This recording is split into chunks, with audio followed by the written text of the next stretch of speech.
Assalamualaikum. Halo adik-adik, bertemu lagi dengan kakak ya. Ketupat lebaran dengan sayap opor ayam, disantap sepulang sholat Idul Fitri. Untuk kakek dan nenek, tetangga dan sahabat. Adik-adik, itu tadi potongan sebuah puisi tentang ketupat. Apakah kalian pernah makan ketupat?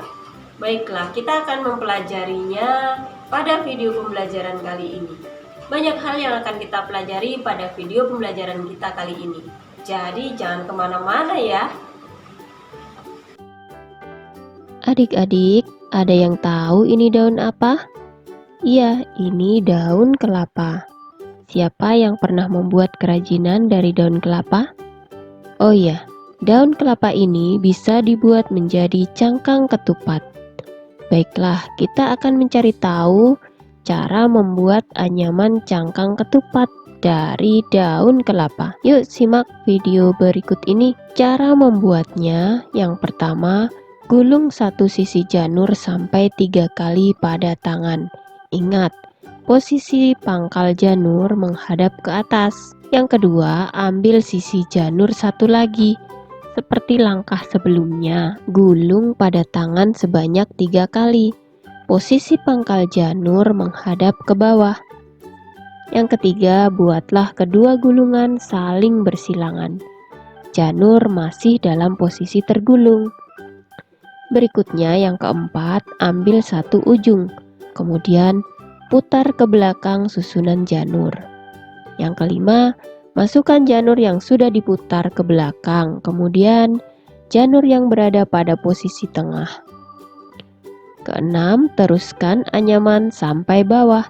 Lakukan langkah yang sama dengan janur yang satu lagi. Adik-adik, itu tadi adalah langkah-langkah membuat cangkang ketupat.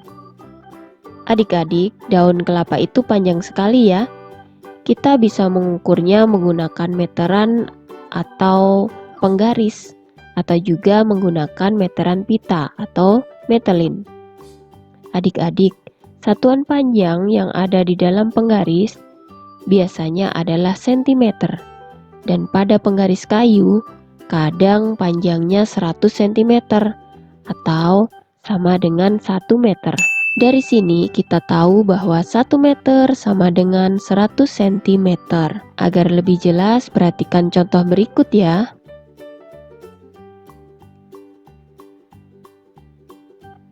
Oh ya adik-adik, apakah kalian tahu rasanya ketupat? Berikut ini ada sebuah puisi tentang ketupat. Adik-adik, saat membaca puisi, gunakan ekspresi, intonasi, dan lafal ya. Ekspresi artinya perubahan atau pandangan raut wajah untuk memperlihatkan perasaan tertentu. Intonasi adalah lagu kalimat, perubahan nada pengucapan yang menimbulkan makna atau arti. Sedangkan lafal adalah cara membunyikan atau mengucapkan huruf.